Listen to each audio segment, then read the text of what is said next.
रामकृष्ण हरी. रामकृष्ण रामकृष्ण हरी. रामकृष्ण.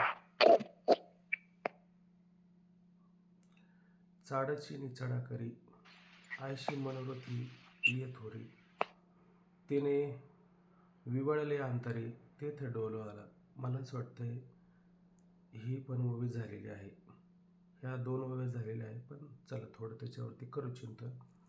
चाडाची निचडा करी म्हणजे त्या ठिकाणी आपण असं पाहिलं होतं की निचाडा चाडाची करी किंवा चाडाची निचाडा करी, दोन्ही अर्थाने विचार केला तरी अर्थ लक्षात येऊ शकतो. की चाड म्हणजे खरं पाहिलं गेलं तर ते चाडवान आहेत, म्हणजे त्यांना अपेक्षा आहे. कशाची अपेक्षा आहे? तर त्यांना संसाराची, बाह्य लौकिक असणाऱ्या गोष्टींची इच्छा आहे. तर हे माऊलींचं जे व्याख्यान आहे, हे व्याख्यान ऐकण्याकरता ते सगळे त्यांचा फोन लागत नाही आहे, नेटवर्कचा बहुतेक आउट ऑफ हो प्रॉब्लेम. असो.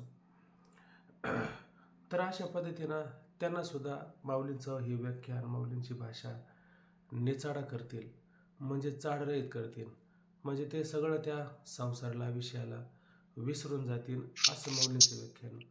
किंवा आणखीन असा विचार केला की निचाडा म्हणजे जे खरंच इच्छारहित आहे. मग हे निचाडा म्हणजे कोण? तर हे आपल्या अवस्थेला प्राप्त झालेले, यांना त्या ठिकाणी कशाची आवश्यकता राहिलेली नाही आहे. मग असे चाडरहित म्हणजे निचाड, इच्छारहित जे आहे ते कामनारहित असेल, त्यांना सुद्धा माऊलींचे हे व्याख्यान काय करेल? चाड करेल, इच्छा निर्माण करेल.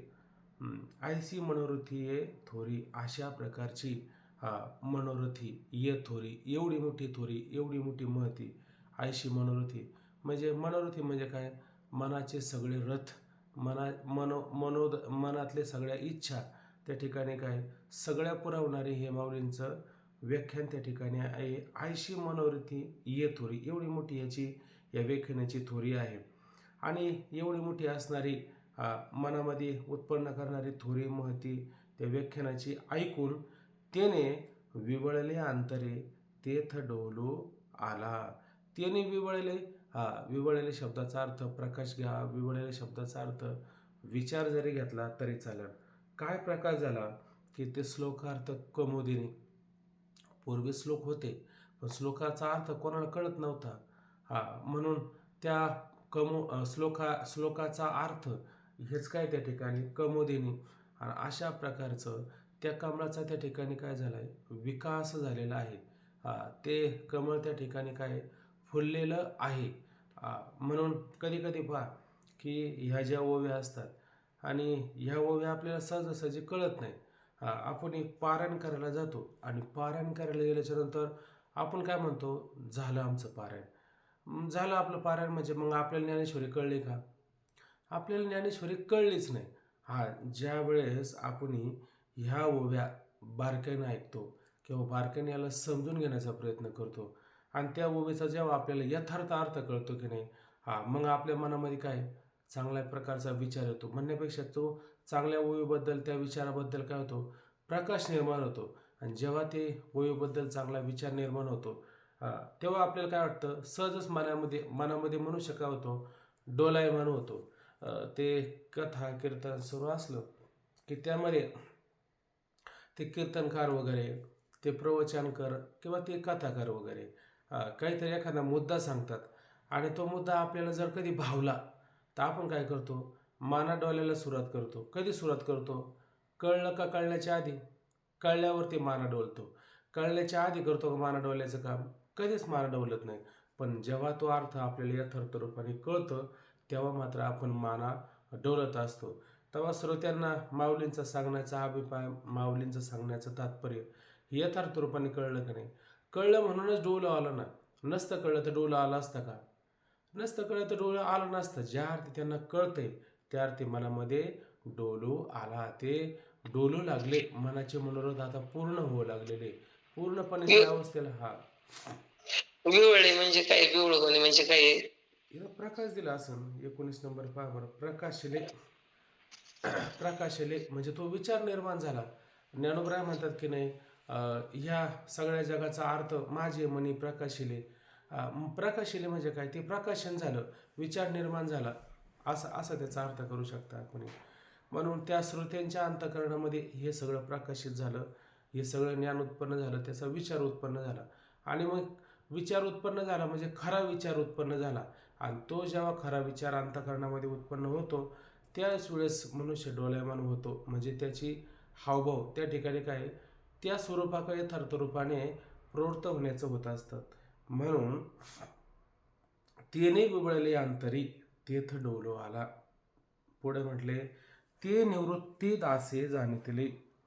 मग अवधान द्या म्हणितले नवल पांडव कुळी पाहले कृष्ण दिवसे. ते निवृत्ती दासे जाणितले. त्या असणाऱ्या श्रोत्यांच्या अंतकरणातला भाव कोणी जाणितला? निवृत्ती दासे जाणितला. निवृत्ती दासे जाणितला. आता जे दास आहेत ते ज्ञानेश्वर माऊली आहेत आणि त्यांचे श्रीगुरू आहेत ते कोण आहेत? ते निवृत्ती आहे त्या ठिकाणी. म्हणजे कशामध्ये त्यांची प्रवृत्ती आहे का? कशामध्येच त्यांची प्रवृत्ती नाही. त्यांचं स्वरूप कसं आहे? ते कुठं राहतात? कुठं विषय त्या ठिकाणी प्राप्त होतील, त्या विषयांच्या ठिकाणी आसक्ती व्हावी असं त्यांचं ठिकाण आहे का? त्यांचं ठिकाण कुठं पाहतो? स्मशानात पाहतो, उंच डोंगरावर ते पाहतो, खाली दरीखोरीमध्ये पाहतो. ते पाहतो का नाही भगवान शंकरांना आपण? ते कधी आहेत का कुठं जवळ गावामध्ये? शंकराचं मंदिर बरं कुठं असतं? भगवान शंकर जिथं कुठंच विषय जवळ येणार नाही, ऐका नाही, सगळ्यापेक्षा दूर म्हणजे काय झालेले ते भगवान शंकर निवृत्त झालेले आहे ना. भगवान शंकर निवृत्त आहे ना. आणि त्यांचा अवतार कोण आहे? निवृत्तीनाथ महाराज. मग जर निवृत्तीनाथ महाराज हे निवृत्त असतील तर ज्ञानोबराय कसे असतील बरं? जसं म्हणतो की नाही आपण हरी तैसे हरीचे दास, तसं जर त्या ठिकाणी गुरुजी जर तसे असतील तर शिष्य कसे असतील? शिष्य सुद्धा त्या ठिकाणी निवृत्त आहे. आणि जोपर्यंत ते निवृत्त होत नाही तोपर्यंत दुसऱ्याच्या अंतःकरणातलं जाणता येईल का? दुसऱ्याच्या अंतःकरणामधलं जाणता येणार नाही. कारण नेहमी पहा, आपण घरादारामध्ये संसारामध्ये आपण आपलं नेहमी पाहतो की नाही, आपल्यालाच अपेक्षा असते का आपलं हे कमी आहे, हे जास्त आहे, आपण आपल्याकडे पाहतो. पण दुसऱ्याचं कधी पाहतो का? अहो, आपलं तरी बरं, पण त्यांची बघा परिस्थिती. हे पाहतो का कधी आपण परिस्थिती? पाहत नाही का? आपण आपल्यामध्ये प्रवृत्त झालो ना, म्हणून दुसऱ्याचं आपल्याला कळत नाही. जोपर्यंत आपण त्या ठिकाणी निवृत्त अवस्थेला प्राप्त होत नाही तोपर्यंत आपल्याला हे कळेल का? तोपर्यंत हे आपल्याला कळणार नाही. मग हे जाणीतले शब्द का म्हटला? खरं पाहिलं तर निवृत्तीनाथांच्या अंतःकरणामध्ये काय हा जाणण्याचा भाव आहे. आणि हा जाणण्याचा भाव कुठं पाहायला मिळतो? ज्ञानोबरायांच्या अंतःकरणामध्ये पाहायला मिळतो. मग निवृत्तीनाथांचा भाव आणि ज्ञानोबरायांच्या अंतःकरणामध्ये कसं काय पाहायला मिळतो? आपण म्हणतो की नाही, हरे हरा भेद नाही नका करो वाद, एक एकाचे हृदयी गोडी साखरेच्या ठाई. एक एकाच्या हृदयी म्हणजे काय? हे त्यांच्या हृदयामध्ये आहेत आणि ते यांच्या हृदयामध्ये आहेत. पण यांच्या हृदयामध्ये जो भाव आहे तो भाव त्यांच्या हृदयामध्ये नसेल का? तो भाव त्यांच्या हृदयामध्ये आहे. आणि त्यांच्या हृदयातला भाव कोणच्या हृदयामध्ये? यांच्या हृदयामध्ये. मग आता श्रवण करायला कोण आहे बरं? तुम्ही ऐकताना सगळेजण. मला ते काही दिसत नाही, फक्त चित्र हालताना दिसते. तुम्ही ऐकता का सगळेजण? चालू आहे ना व्हिडिओ चालू आहे, दिसत नाही का? हाय हाय, काय काय दिसतात काय? मला असं म्हणायचंय, इथं ऐकायला कोण आहेत? श्रोते कोण आहेत? श्रोते कोण आहेत?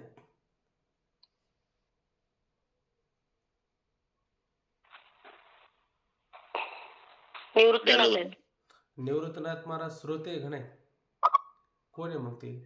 संजय. संजय तर तिकडं वेगळं पात्र आहे. संजयाचं पात्र वेगळं आहे. निवृत्तीनाथ महाराज श्रोते आहेत का नाही? ऐकायला कोण आहे त्या ठिकाणी? निवृत्तीनाथ महाराज आहे. आणि ते कसे आहे त्या ठिकाणी? निवृत्त आहे. हे तर बरोबर आहे का नाही? ते निवृत्त आहे आणि हे एक एकाच्या हृदय म्हणजे यांच्या हृदयात हे आणि यांच्या हृदयात ते. मग श्रोत्यांच्या हृदयात म्हणजे निवृत्तीनाथ महाराजांच्या सहित इतरांच्या हृदयात काय हे कोणाला कळेल? हे कोणाला कळेल? ज्ञानोबरायांना कळेल. का कळेल? ते एकमेकाच्या हृदयात राहतात ना. यांच्या हृदयामध्ये ते आणि त्यांच्या हृदयामध्ये हे, म्हणजे त्यांच्या अंतःकरणात काय चाललंय हे कोणाला कळलं? ज्ञानेश्वर महाराजांना कळलं ना, ज्ञानोबा आहे. ज्ञानोबरायांना कळलं. म्हणून मला काय म्हणायचं या ठिकाणी की ते निवृत्तीदासी जाणितले. मग निवृत्तीनाथांच्या दासाने म्हणजे ज्ञानोबरायांनी त्या ठिकाणी काय केलं? एक मिनिट. जाणितले. म्हणजे हे ज्ञानोबा यांनी जाणली ही जी अवस्था आहे ती निवृत्तीनाथांच्या निवृत्तीदासी म्हणजे ज्ञानोबा राय निवृत्तीचा दास असणाऱ्या ज्ञानोबा यांनी हे जाणलं हम्म. असं घ्यायचं का? हो, हे जाणलं. काय जाणलं? की त्यांच्या अंतःकरणामध्ये प्रकाशले, विवळले हे आणि ते डोलू लागलेत. जर समोरचे श्रोते पहा एकदम त्या ठिकाणी बेभान होतात, ते ऐकण्यामध्ये एवढे गुंगून जातात की ते तेशी पाहिले की नाही वेळ होऊन गेला पण काहीच कळलं नाही. म्हणजे हे काय? हे सांगणाऱ्याला कळलं ना, हे जास्त बेभान झाले, हे जाणितले, हे लक्षात येतं की नाही? तसं ज्ञानोबराने काय केलं? हे जाणितले का? हे सगळे अंतःकरणामध्ये तो विचार उत्पन्न होऊन ते खरे डोलायमान झाले. म्हणजे त्यांना त्यांच्याकरता जो अपेक्षित विचार होता तो त्या ठिकाणी प्राप्त झाला आणि म्हणून तर ते त्या ठिकाणी डोलायमान झाले. हे निवृत्तीनाथांच्या दासाने म्हणजे ज्ञानोबरायाने यथार्थ रूपाने जाणले आणि जाणून काय म्हटले? मग पुढे अवधान द्या म्हणितले. आता काय करा मग तुम्ही जे म्हणताय की नाही ते आता आम्हाला कळलं, मग तरी काय करा? अवधान द्या. अवधान द्या म्हणजे काय? आता तुम्ही लक्षपूर्वक ऐका. बर, काय ऐका? नवल पांडव कोळी पाहिले कृष्ण दिवसे. नवल आहे का नाही? पांडव कोळी पाहिले. नवल म्हणजे आश्चर्य आहे का नाही? थोडी गंमत सांगितली या ठिकाणी. काय आश्चर्य आहे? काय नवल आहे? पांडव कुळी, पांडवांच्या कुळामध्ये पाहाले आहे का नाही? कुळ शब्दाचा अर्थ काय घ्यायचा? समूह. किती किती जण आहे ते? 5 जण आहेत का नाही? म्हणून त्यांना म्हणायचं पांडव असं त्या ठिकाणी म्हणू शकता. त्या पांडव कुळी पाहिले, पांडवांच्या कुळामध्ये पाहिलं म्हणजे उजाडलं. काय उजाडले? तर त्या ठिकाणी कृष्ण दिवसे आहे का नाही? कृष्णरूपी दिवस त्यांच्या जीवनामध्ये उदयाला आला. आता काय आलं? या पांडव कुळामध्ये कृष्णरूपी दिवस उजाडला, उदयाला आला. यात काय नवले बरं? तर त्या दिवशी आपण उदाहरण याच्यासाठी पाहिलं होतं. काय उदाहरण होतं आठवतं कोणाला? कागाच्या विष्टे पिंपळाचा जन्म तैसे पांडवाचे कुळ पाहू नये असं तुकोराय म्हटले. बरोबर ना? कागाची आविष्टे पिंपळाचा जन्म तैसे पांडव कुळ न पाहावे का पाहू नये असं म्हटले. म्हणजे याच्यातून काय लक्षात आलं की पिंपळ जन्माला येतो, पिंपळ वाढतो एखाद्या ठिकाणी कुठंतरी. बर, तो कसा वाढतो? तुम्ही त्याचे काही लागवड वगैरे करता का? घेऊन त्या जमिनीमध्ये बी पेरता का? तसं नाही. मग ते पिंपळाचं वडाचं असं म्हटलं जातं की ते पक्षी बी खातात आणि खाऊन त्यांच्या विष्टे वाटतं ते कुठंतरी पडलं का मग त्या विष्टेतून काय होतं? त्या पिंपळाचा जन्म होतो. बरोबर ना? मग तुम्ही पिंपळाला किती पवित्र मानता, पण कशातून जन्म झाला? विष्टेतून जन्माला आलं ते. बरोबर आहे की नाही? तसं इथं पांडवकुळ कशातून जन्माला आलं? जशी विष्ठा खराब आहे का नाही? विष्ठा खराब असते, विष्ठेकडे पाहू नये, विष्ठेचं नाव पण घेऊ नये. त्याला मल असं म्हटलं जातं आणि ती कशाची? कावळ्याची विष्ठ आहे त्यातल्या त्यात. तर या ठिकाणी काय विचार घ्यायचा? तसं पांडवकुळे हे कशातून उत्पन्न झालेले? पंडू राजा जो होता नव्हता त्याला शापच मिळाला होता. लक्षात आहे का तुम्हाला? कोणाला कथा माहिती असेल तर पहा. त्याला काय झाला होता? शापच दिला होता. त्या ऋषीनं त्याच्या पत्नीनं शाप दिला होता. म्हणजे ते मोठी कथा आहे त्याच्या मागं. त्या दोघांचा संबंध कधीतरी तो ऋषी त्या पत्नीला मात्र विचारत नव्हता, तिच्यापासून दूर असायचा. त्याला काहीतरी ब्रह्मप्राप्ती करून घ्यायची होती आणि म्हणून त्याने त्याग केला होता. पण योगायोगाने तिच्या पत्नीनं म्हणे त्याला मुलाबाळासाठी तयार केलं. म्हणे आता तरी हा संसार करा. मग मी तरी काय करणार आहे? बाकीच्या गोष्टी सांगून कसं तरी त्याला तयार केलं. पण ते योगायोगाने तिथं कोण आला? हा पंडू आला. पंडू आल्याच्या नंतर त्यांचा जो योग व्हायचा होता तो योग जुळला नाही आणि त्याच्यात त्याला काहीतरी मरण आलं. ती कथा मला पूर्ण आता आठवत नाही आणि म्हणून त्याने त्याला शापच दिला होता. म्हणले आमच्यामध्ये तू आमच्या या व्यवहारामध्ये आडवा आल्यामुळे तुला शापच देऊन टाकतो म्हणे.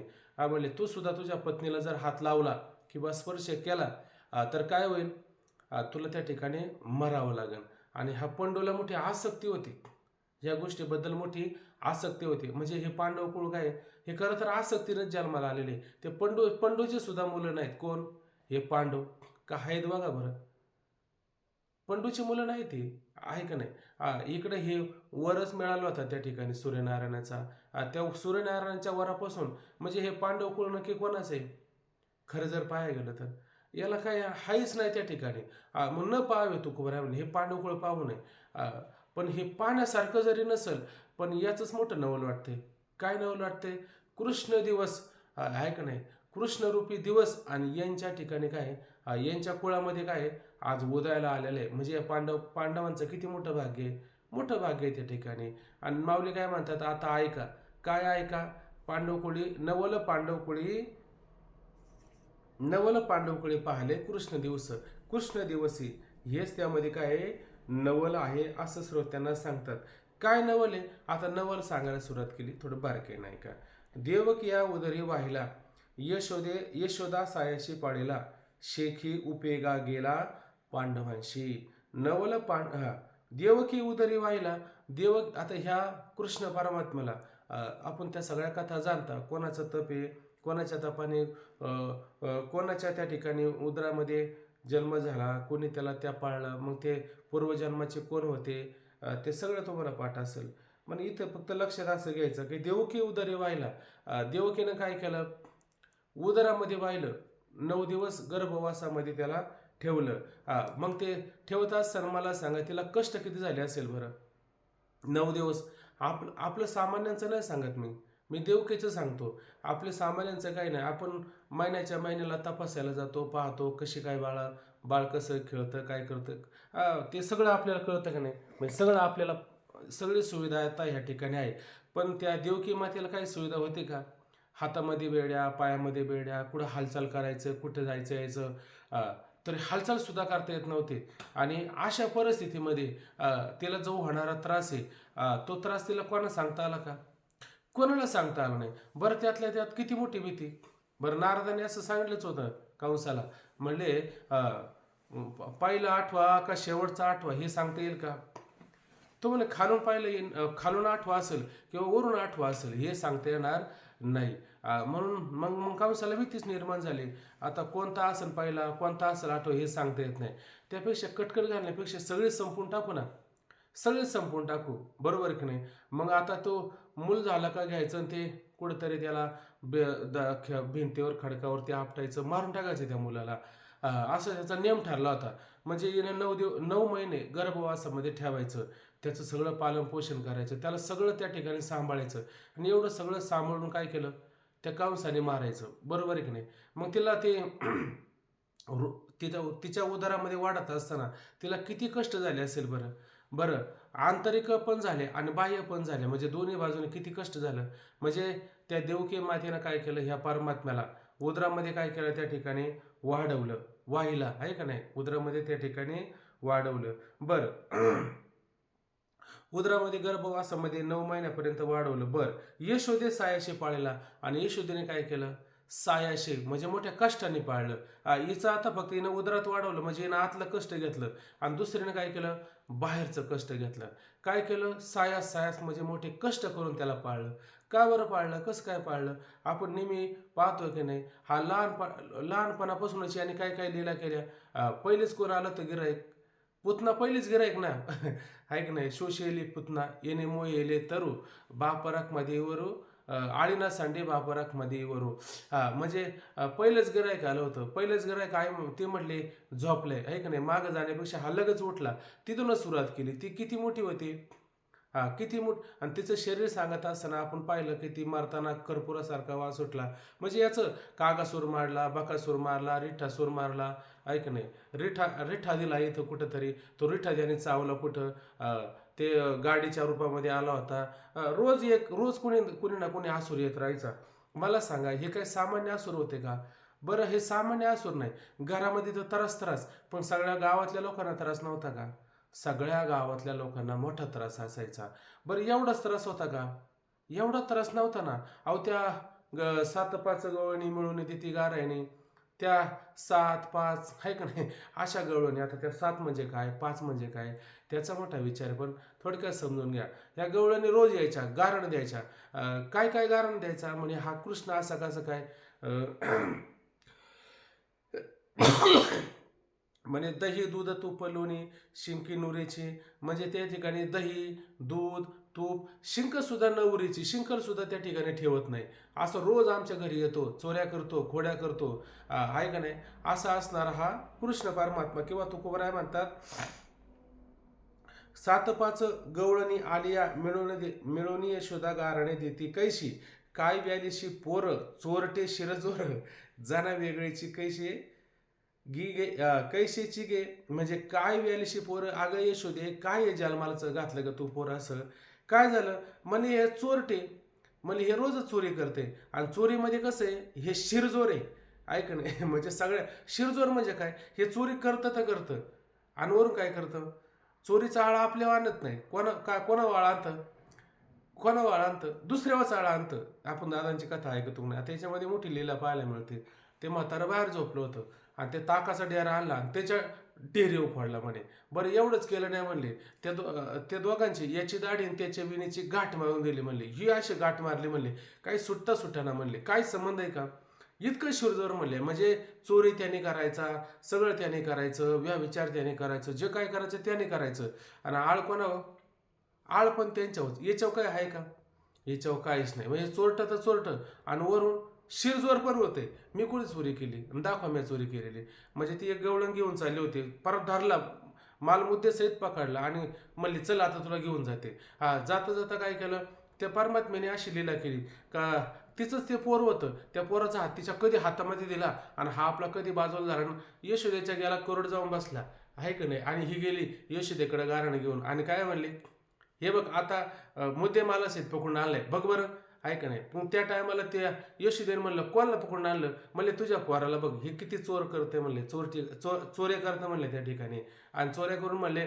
आमचेच नावं सांगते म्हणले, आमच्यावर चाळ आणते म्हणले, बघ मुद्दे मला सेत पकडलं. यशोदा म्हणले कोणाला पकडलं बघ बरं जरा हातामध्ये, पाहिलं तर तिचंच पोर होतं, आणि हा कुठं होता, यशोदे का होता. म्हणजे काय गंमत आहे, म्हणजे चोऱ्या हाच करायचा आणि एवढा शिरजोरेपणा त्या ठिकाणी करत असायचा, म्हणजे चोरटे शिरजोर जाना वेगळीची कैसे गई, हे जगापेक्षा वेगळंच कसं काय, आता जगापेक्षा वेगळं म्हणण्यापेक्षा काय आहे, तोच मुळात परमात्मा आहे, त्याला सगळ्या लीला त्या ठिकाणी करता येतात, म्हणून हा जगापेक्षा त्या ठिकाणी काय आहे वेगळा आहे. असं त्या ठिकाणी आपण गोपाळांचा विचार करू शकतो, गवळणींचा विचार करू शकतो, त्या परमात्म्याच्या लीला काय सामान्य होत्या त्या ठिकाणी. बरं त्या तो नंदाचा मुलगा होता ना, नंद म्हणजे एक पदवी, आणि त्या किती गाय होत्या म्हणजे त्या ठिकाणी नंदराजाला 9 लाख गाय होते. बरं 9 लाख गायमध्ये कृष्ण परमात्म्याला जे दूध द्यायचं होतं ते दूध कोणाचं, ती एक कामधेनूसारखी गाय, तिचं ते वेगळंच तिचं स्वरूप असतं, त्याच गायचं दूध परमात्म्याला द्यायचं, अन्य गायचं मात्र दूध द्यायचं नाही. एवढं त्या ठिकाणी काय करायची यशोदा, त्या कृष्ण परमात्म्याला त्या ठिकाणी त्याचं पालन पोषण वगैरे सगळं काय करायचे. म्हणजे मग मला सांगा, त्या आईनं उदरामध्ये एका आईनं उदरामध्ये वाढवलं, एका आईने काय केलं, मोठ्या कष्टाने लोकांची भांडणं तडणं सगळं आपल्यावर घेऊन याला त्या ठिकाणी सांभाळलं म्हणे, त्या ठिकाणी याचं पालन पोषण केलं.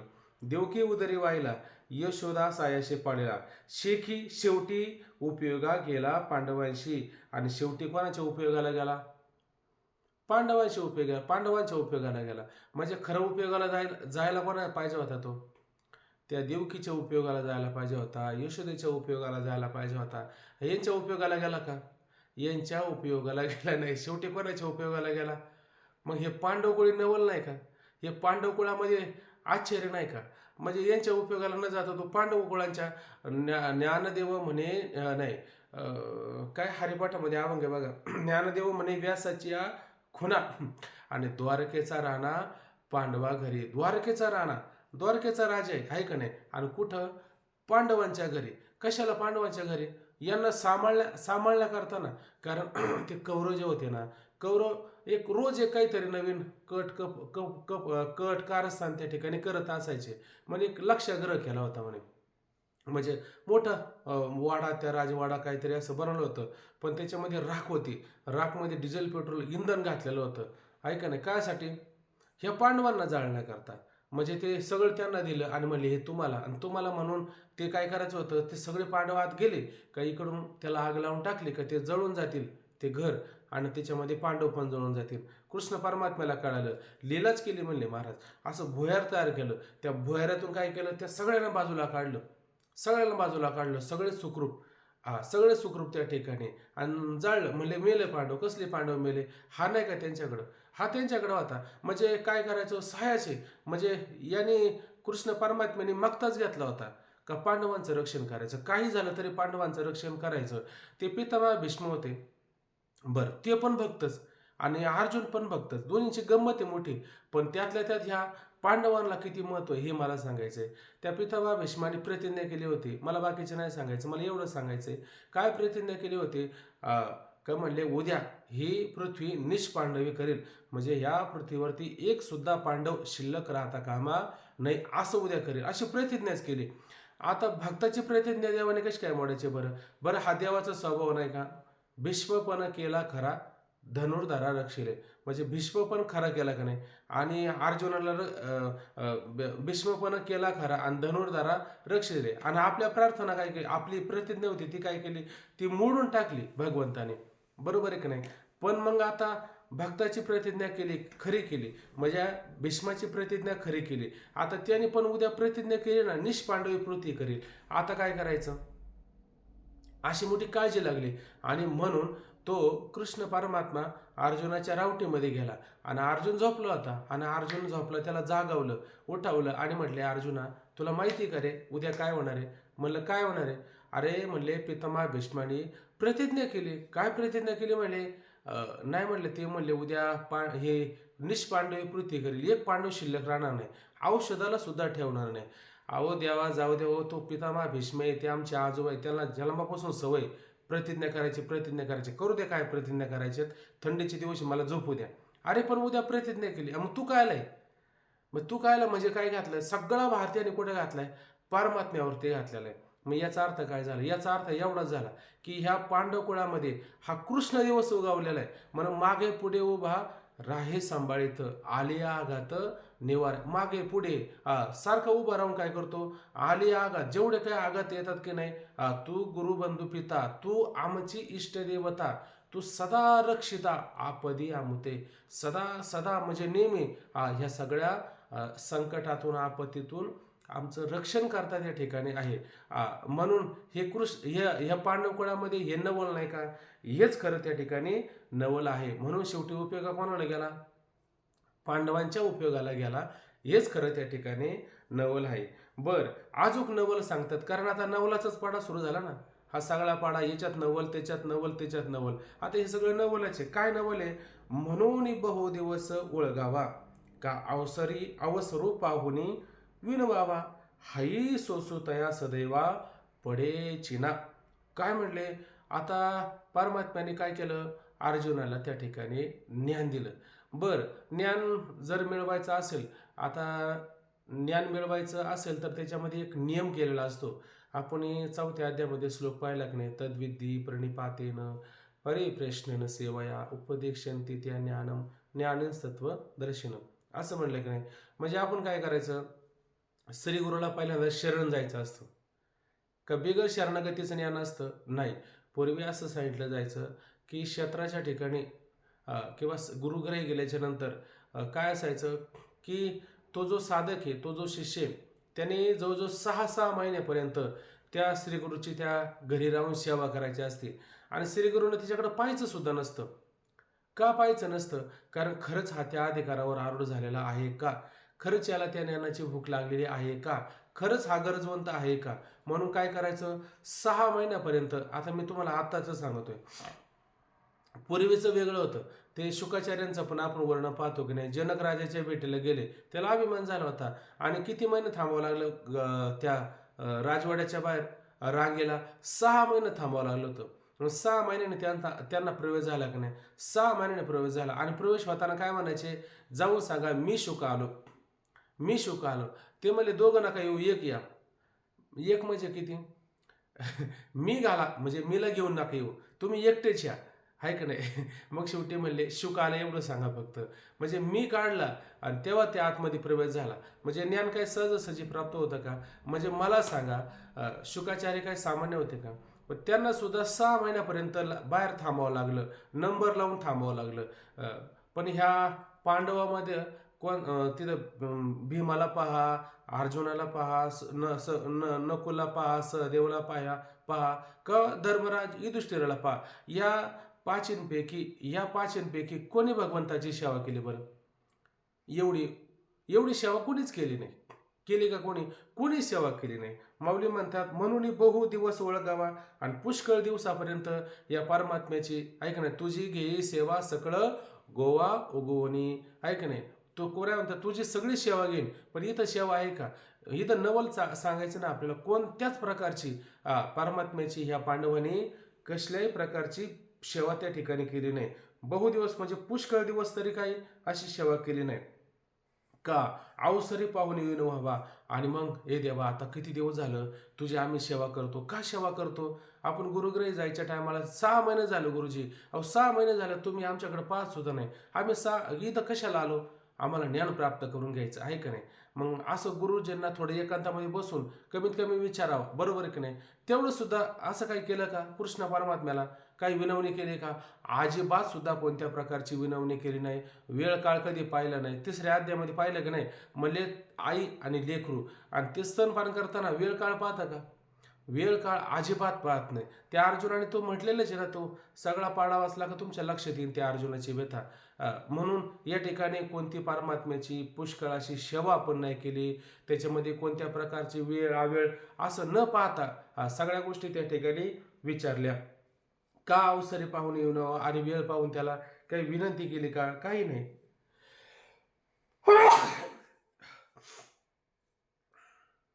हाई सोसू तया सदैवा पडेची ना. हाई सोसू एवढं सुद्धा कष्ट, एवढा सुद्धा प्रयत्न आहे का नाही, एवढा सुद्धा सोस, एवढा सुद्धा प्रयास तया सदैवा पडेची ना. तया म्हणजे त्या पांडवा नाम अर्जुनाला. आणि तो कसा आहे? सदैवा म्हणजे दैवाने युक्त असणाऱ्या अर्जुनाला एवढा सुद्धा कष्ट, एवढा सुद्धा सोस, एवढा सुद्धा प्रयत्न करण्याची गरज पडली का? एवढं सुद्धा करण्याची गरज पडली नाही. म्हणून कृष्ण आपलं नवल पांडवकुळी आहे का नाही, म्हणून नवल पांडवकुळी पाहिले कृष्ण दिवस. म्हणून त्या पांडवकुळामध्ये हे सगळं परमात्मा आला. हेच त्यांच्या कुळामध्ये मोठं नवल आहे. हे असो. आता हे असो म्हणजे काय? आता पुष्कळ झालं आहे का नाही. म्हणजे या ठिकाणी काय ज्ञानोबराय सांगायला सुरुवात करतात आणि सांगायला सुरुवात केल्याच्या नंतर काय ते म्हटले ना, बरं आता तुम्ही पुढे त्याने म्हणायला सुरुवात केली की नाही, ते निवृत्तीदाशी जाणितले मग अवधान द्या म्हणते. आता तुम्ही ऐका म्हणे आणि ऐकायला सांगितलं आणि काय लावलं परत त्यांना ऐकायला, परत तेच ऐकायला लावलं आहे का नाही, परत तेच ऐकायला लावलं. आता श्रोत्यांना असं वाटलं होतं की आता आम्हाला परत आता त्या मुद्द्यावरती त्या ठिकाणी ते बोलतील. पण त्या मुद्द्यावरती ते बोलले का? त्या मुद्द्यावरती न बोलता परत तिकडच त्या मुद्द्यावरती गेले. तेव्हा परत श्रोते काय म्हणले, हे असो आता बस, आता भरपूर झाले या ठिकाणी. म्हणून म्हणले श्रोते म्हणले हे असो. कथा सांगवे गे मग अर्जुन म्हणतले सलगे देवा ये संतचिनी अंगे न ठकती माझ्या. काय म्हटलं? हे असो म्हणले श्रोते म्हणले आता बस भरपूर झालं. असो म्हणले राहू द्या आता. कथा सांगवी गे. आता काय करा तुम्ही? आता तुम्ही त्या ठिकाणी वेग धारण करून. का वेग धारण करून सांगा बरं? अहो तुम्ही किती वेळ झाले श्लोकाचं काही विचारच पण नाही त्या ठिकाणी. श्लोकाचा अजिबात विचार नाही. आता तुम्ही काय सांगता? त्या देवाचंच वर्णन सांगता, त्या भक्ताचंच वर्णन सांगता, त्या संताचंच वर्णन सांगतात. हे सगळं तुम्ही सांगता आणि त्या श्लोकातलं काय बोलता का? श्लोकातलं मात्र काही बोलत नाही. आणि आम्ही तर मोठी स्तुती करतो. काय स्तुती केली? म्हणजे माऊलींचं बोलणं कसं आहे? हेच श्लोकार्थ कमोदीने फार साव्या होते. म्हणजे त्या श्लोकाचा अर्थ हीच कोणीतरी कमळिका आणि तिचा विकास करणारे, तिला प्रफुल्लित करणारे, एवढं सगळं सांगितलं. आणि तुमचं लक्ष कुठं? परत त्या अर्जुनाचं सांगायचं, परत त्या देवाचं सांगायचं. मग हे राहू द्या ना. आता काय करा? आता वेळ झालाय. वेळ झाल्याच्या नंतर काय करावं लागतं आपल्याला? वेगाने सांगावं लागतं. म्हणजे आता पटकन लवकर काय करा तुम्ही? कथा वेगी सांगे. लवकर वेगाने पटकन कथा सांगा. बरं म्हटले. मग पुढे मग म्हणजे पुढे अर्जुन म्हणतले सलगे. आणि अर्जुन त्या ठिकाणी काय सलगे म्हणतले. सलगे म्हणजे काय? जसं लहान लेकरू असतं की नाही आईचं, ते आईला काय म्हणतं? लडिवाळपणाने, लाडक्यापणाने म्हणतं की नाही, हा, त्या पद्धतीनं काय आहे, या ठिकाणी माऊली म्हणतात काय, अर्जुन म्हणे सलगे सलगी, आणि अर्जुन त्या देवाला काय लढिवाळपणाने म्हणू लागले. काय म्हणू लागले? देवा ये संत चिन्हे अंगी न ठकती माझ्या. आता ते अर्जुनाचा जो विचार चालू होता ना माग, योग्याची लक्षणं सांगत असताना ते योग्याची सारे लक्षणं सांगितली. काय काय लक्षणं सांगितली योग्याची लक्षणं सांगत असताना मला वाटतं 98 99 क्रमांकाच्या ओव्या असतील तर त्यामध्ये बघा बरं ते आलेले काय काय त्यांची लक्षणे त्या ठिकाणी. हे विश्व बघा हा काय दिलं, ते विश्व अलंकाराचे विसुरे जरी आहाती आनाने आकारे, तरी घडले एकची भंगारे परब्रह्मे. बघा बरं त्यांना काय दृष्टी आलेले, ते संत चिन्ह संतांची लक्षणं, त्यांची लक्षणं पहा बरं. तेथ स्रोत आणि शत्रू का उदासो आणि मित्रू, हा भाव भेदू विचित्रू कल्पू कैसा. आहे का नाही? हे बघा, तया बंधू कोण काय हाचा, द्विषया कौन तयाचा, मीच विश्व ऐसा जयाचा बोधू झाला. मग तयाच्या दिठी अधोमुत्तम असे किरटी, काय परिसाची कसवटी वाणिजे कीजे. काय तर त्यांची लक्षणं आहे बरं. ही सारी लक्षणं त्यांच्या ठिकाणी जी आहेत, पण ती लक्षणं माझ्या ठिकाणी आहे का? माझ्या ठिकाणी मात्र ती एकही लक्षणं पाहायला भेटत नाही. म्हणून य संत चिन्हे अंगी न ठकती माझ्या देव. अर्जुन आहे ना भगवंताला लढिवाळपणे म्हणतो बरं का, लाडकेपणाने म्हणतो. देवा खरं सांगू तुम्हाला, जसं तुकोबराय म्हणतात की नाही, माझे मज कळो येती अवगुण, काय करू मन अनावर. हे तुकोबराय कबूल करतात की नाही, आणि लढिवाळपणाने कबूल करतात की नाही. कार्य माझा देवा नाही कळवळा, कार्य माझा तुझं नाही कळवळा, असूने जवळा हृदय असता, आगा नारायणा निष्ठुर निर्गुणा. हे देव बोलतात, संत बोलतात की नाही भगवंताबरोबर. तसा हा अर्जुन सुद्धा लढिवाळपणाने लाडक्यापणाने, म्हणजे देवाचा जसं काय त्या ठिकाणी लाडकाचे अर्जुन. मग त्या लाडक्यापणाने काय म्हणतो देवा, अरे ही जी संतांची लक्षणं आहे की नाही, ही न ठकती म्हणजे माझ्या ठिकाणी पाहायला भेटत नाही, माझ्या ठिकाणी राहायला भेटत नाही, माझ्या ठिकाणी एक सुद्धा ते चिन्ह लक्षण माझ्या ठिकाणी वास करत नाही. आता ही चिन्ह म्हणजे काय बरं? चिन्ह म्हणजे लक्षण, चिन्ह म्हणजे खुणा. काय खुणा असतात तसं आपण पाहतो. तुकोबराय म्हणतात, चिन्ह उमटती अंगा शकुन जोगे उत्तम. आहे का नाही? आठवीला माये बाप येईल काय मूळ नेनो. ते म्हणले शकून उमटती अंगा. आहे का नाही? चिन्ह उमटती अंगा. ही चिन्ह कोणती बरं? ही चिन्ह म्हणजे तू परमात्मा भेटायला येणार आहे. तुम्ही काकडा म्हणताय की नाही, डावा डोळा लवे उजवी स्फुरत तसे बाहे. आहे की नाही? डावा डोळा लावणं, उजवी बाहू स्फुरत राहणं त्या ठिकाणी. हे काय म्हणजे तो परमात्मा भेटायला येणार आहे, किंवा त्या परमात्म्याचं मला दर्शन होणार आहे. आपल्याला फक्त काय चिन्ह माहिती असतात. आपल्याला गुचकी लागली, माझी कोणीतरी आठवण केली, हीच आपली चिन्ह आहे का नाही? माझी पापली उडती, आज कुठंतरी भांडण होईल, आपली हे लक्षणं. तसं संतांची लक्षणं सांगायच्यात, मला आपल्याची लक्षणं नाही सांगायची, ही संतांची लक्षणं आहे. अहो, ती संतांची लक्षणं सांगत असताना, संतांच्या खुणा सांगत असताना आपण नेहमी पाहतो की तुकोबराय म्हणतात, देवाची ते खुणं आल्याच्या घरा, त्याच्या पडे चिरा संसाराच्या. बरोबर की नाही? देवाची ते खुणं आल्याच्या घरा, त्याच्या पडे चिरा संसाराच्या. संसाराला चिरा पडणं म्हणजे काय होणार? म्हणजे त्या घराला भिंतीला चिरा पडतात का? नाही, ते चिरा नाही पडत. म्हणजे बायको संघ, पोरा संघ, कोणा संघ, समाजासंघ पटतच नाही.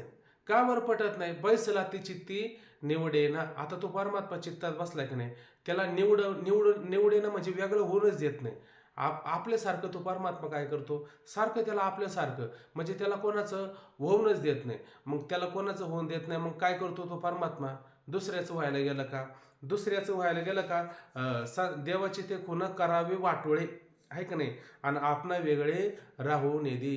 काय करायचं? त्याचं वाटोळच करून टाकायचं.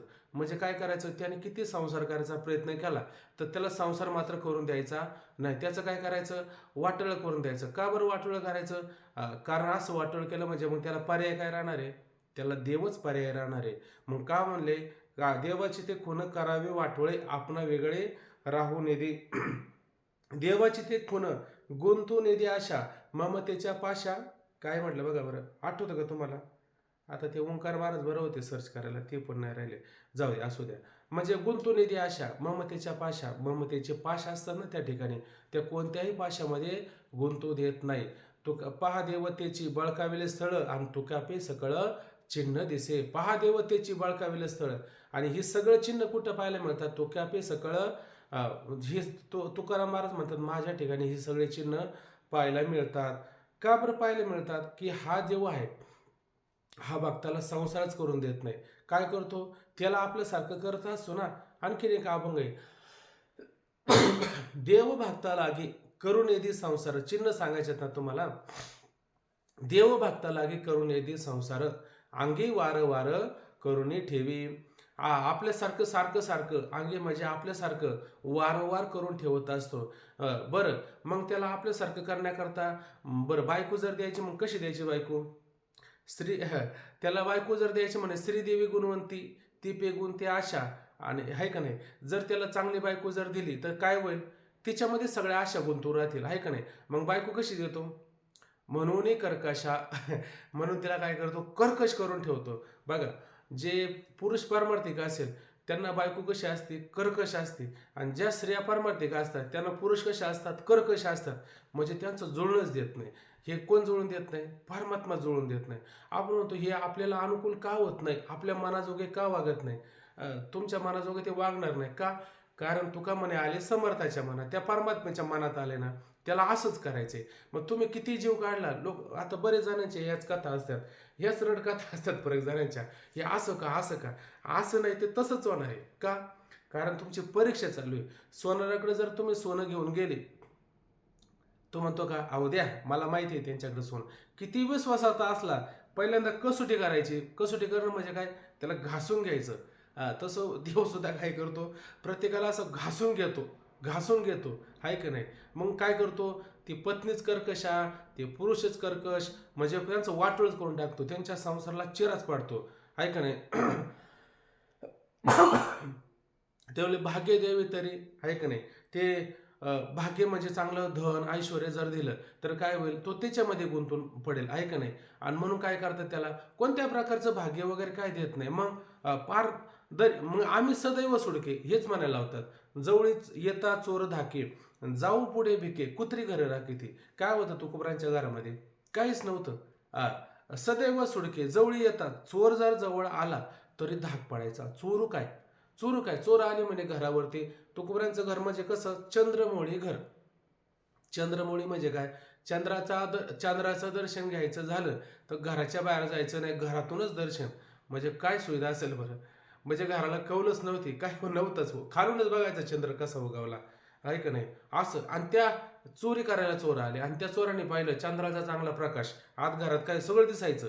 आणि सगळं पाहिल्याच्या नंतर पाहिलं, काही ना वाकडी होत्या पांघरायला, काही ना वाकडी पण नव्हत्या. तुकोबरांना तर पांघरायला नाही ना आथरायला नाही, तसेच झोपलेले. वा, छानपैकी. आणि त्या चोराने पाहिलं, चोरांच्या डोळ्यामध्ये पाणी आलं. म्हणले काय आपल्या चोरीला, काय बोलावं आता या चोरीला? काय चोरीला मजा आहे का आता इथं चोरी करण्यात? काही मजा नाही म्हणले. अहो म्हणले या चोरीचा धिक्कार असो, यांच्या घरी चोरी करायला आला. त्याने काय केलं? चोरांकडे ज्या चांगले चांगले वाकडे होत्या ना, त्याच त्या तुकोबरांच्या अंगावर टाकून दिले, चोर निघून गेले. परत चोरी म्हणले चोरी करायला चारा तुकोबरांच्या घरी. नाही म्हणले बाबा, परत नाही जायचं म्हणले तुकोबरांच्या घरी. म्हणले का? धाक पडतो म्हणले, तिथे गेल्याच्या नंतर आपलंच त्यांना द्यावा लागतो. मग जवळ येता चोर धाके, आणि जाऊ पुढे भिके. आता कधी जर काही खायचं मिळवायचं म्हणलं काय? चुलीवरी हारळे. घर चंद्रमौळी आणि चुलीवरी हारळे. चुलीवर हारळ कधी उगवते? दादा सांगतात. चूल कधी पेटलीच नाही, मग चुलीवर हारळ नाही उगतील तर काय होईल? म्हणजे कधी पेटतच नाही म्हणे, आहे का नाही? मग जाऊ पुढे भिके कुत्री, म्हणजे तुकोबराय काय भीक मागून खात होते असं नाही मला म्हणायचं. ते उलट याच्या विरोधात आहे. ते म्हणते भिक्षा पात्र अवलंबने, जळो लाजीरवाने जिने, ऐशी ऐंशी नारायणा नुपेक्षी जे सरवता. याच्यात काय लक्षात घ्यायचं? तुकोबराय भीक नव्हते मागत. म्हणजे मग पोट पाण्याला कुठेतरी जावं लागेल ना. तुकोबराय कष्ट करून खात होते. तुकोबरायांना फक्त आपण नाव ठेवतो की तुकोबराय काय करतात? भिके भिके भिके, म्हणजे कधी भजन करत होते, हे करत होते. तुकोबराय भजन करत होते. पत्नी तर नव्हते का सांभाळ करणारे? पत्नीच अशी खंबीर दिली होती तुकोबरायांना का ती सगळं सांभाळ करायचे. पण मग तुकोबराय असे नुसते बसून खात होते असं मात्र नाही. मग जाऊ पुढे भिके, कुत्रे घर राखीती, नांदा नको असे सांगा. काय नांदा नोके? काय संसार आहे? काय व्यवहार त्या घरामध्ये? नांदनो कायशे सांगा, नाही तरी वाया भांगा. मला हे काय कशासाठी सांगायचं होतं? देवच त्यांना असं करून सोडत असतो. कासाठी? आपलं करून घ्यायचं असतं ना. मला हे लक्षणं सांगतात. ज्ञानोबरांनी पण एक लक्षण सांगितलं की नाही, देव भेटण्याची लक्षणं. काय लक्षण ज्ञानोबरांचं? ते म्हणते, पहिलं तोगे काऊ कोकत आहे. कावळा कोकतो ना, कावळा कोकतो नाही घरावरती ना. आपण काय म्हणतो, आज काहीतरी कुणी पाहुणा येणार आहे, हे तर माहिती आहे की नाही तुम्हाला. तसं ज्ञानोबरांनी पण म्हटलं की नाही, पहिलं तोगे काऊ, म्हणजे पैल तीराला कावळा कोकत आहे, शकून घे माये. काऊ काय, पहिलं तोगे काऊ कोकत आहे, शकून घे माये सांगत आहे. काय सांगत आहे कावळा? काहीतरी मला वाटतं परमात्मा येणार आहे, म्हणजे पाहुणा आपला वेगळाच पाहुणा असतो. आणि ज्ञानोबरांचा पाहुणा परमात्मा हा ज्ञानोबरांचा पाहुणा. आणि मग म्हणले कावळा कोकतोय, मग त्याला काय सांगायचंय? काही नको सांगू, म्हणले परमात्मा कधी येईल ते सांगा मला.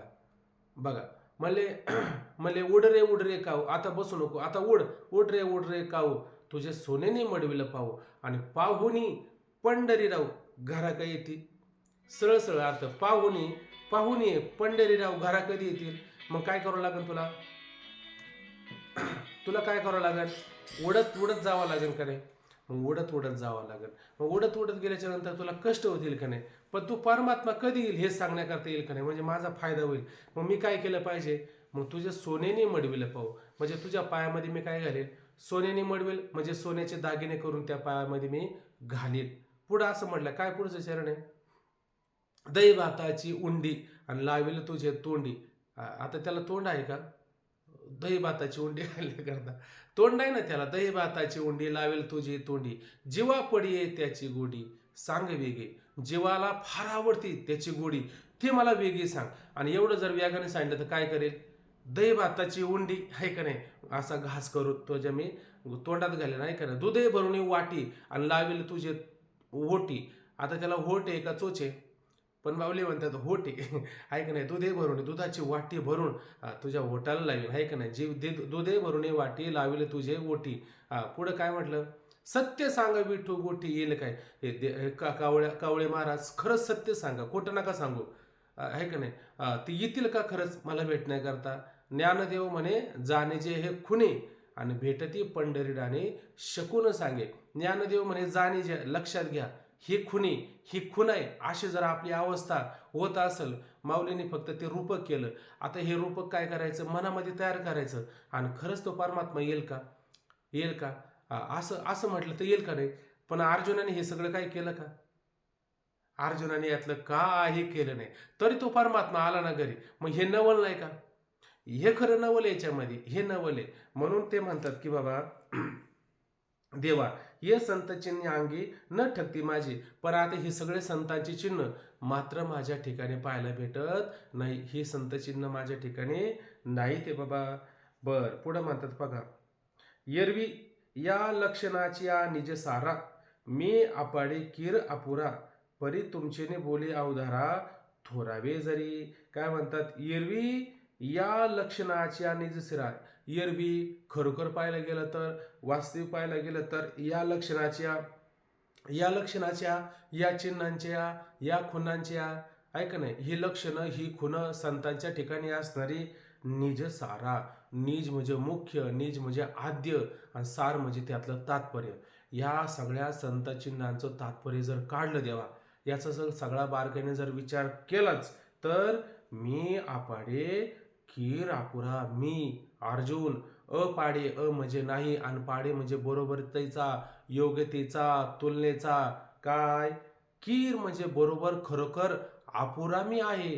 कशासाठी? या सगळ्या संत चिन्हांचा, विचारांचा बारकाईने जर खरोखर त्याचं तात्पर्य जर काढून विचार जर केला, तर त्या संतांच्या चिन्हाच्या पुढं मी खरोखर काय, अपूर्ण आहे त्या ठिकाणी. मी पूर्ण आहे का त्या ठिकाणी? बरं, आता हे संत चिन्ह पाहिले की नाही परमात्मा भेटण्याकरता? अर्जुनाने कोणतं लक्षण अर्जुनाच्या ठिकाणी पाहायला मिळलं? कोणतं काय आहे का? काहीच नाही. तरी परमात्मा आहे आला, हे मोठं त्या ठिकाणी नवले. पण ही संतांची लक्षण आहे का? नामदेव महाराज नव्हते का? नामदेव महाराजांना परमात्मा रोज भेटायचा. जेवायला नामदेव महाराज परमात्म्या बरोबरच असायचे, बरोबर आहे की नाही. पण त्याला यथार्थ रूपाने कळला का? यथार्थ रूपाने कळला नाही. कारण यथार्थ रूपाने कळण्याकरता काय करावं लागतं? अभ्यास केला पाहिजे, गुरुजी भेटले पाहिजे, त्याच्यामागं बराच अट्टास असतो. ते सगळं झालं पाहिजे की नाही. ते झालं का मग परमात्मा कसा आहे हे व्यापक रूपाने कळतं.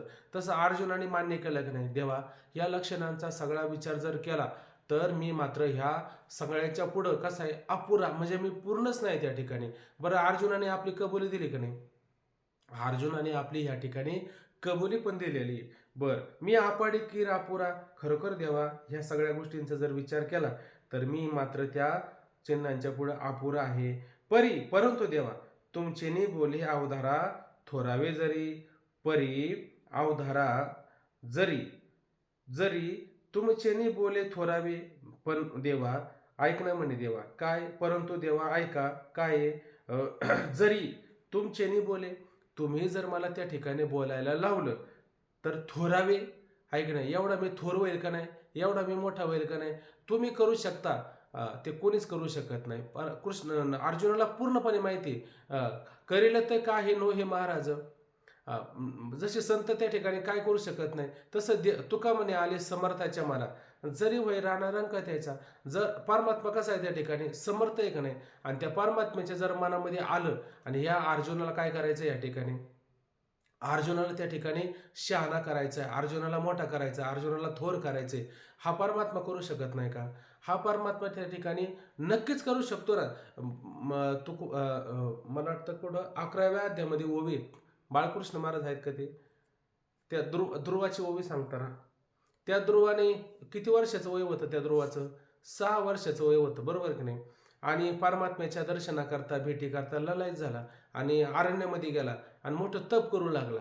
आणि तप केल्याच्या नंतर काय, परमात्मा पुढे उभा राहिला आणि परमात्मा प्रगट झाला, उभा राहिला. आणि त्या ध्रुवाने पाहिलं, आणि ध्रुवाने पाहिल्याच्या नंतर त्याच्या मनामध्ये आलं मला ह्या परमात्म्याची काय करायची, स्तुती करायची.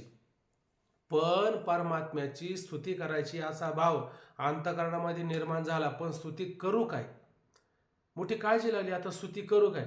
पण विश्वंभर परिहारची न लगे, भगवंताला काही सांगावं लागत का, अंतरीची जाणे, अंतःकरणाचं सगळं जाणतोय की नाही. मग परमात्म्याने काय केलं, हातामध्ये शंख होता, परमात्म्याच्या हातामध्ये काय एक फूल आणि एक शंख हे नेहमीच असतं.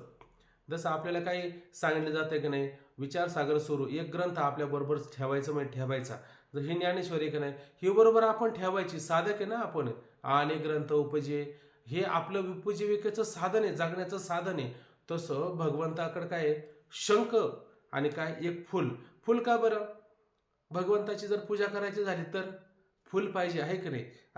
आणि मग कधी कधी भगवंतावर आपलं भक्तावर कधी संकट आलं तर काय करायचं, लगेच शंख वाजवायचं का, मी तयार युद्धासाठी.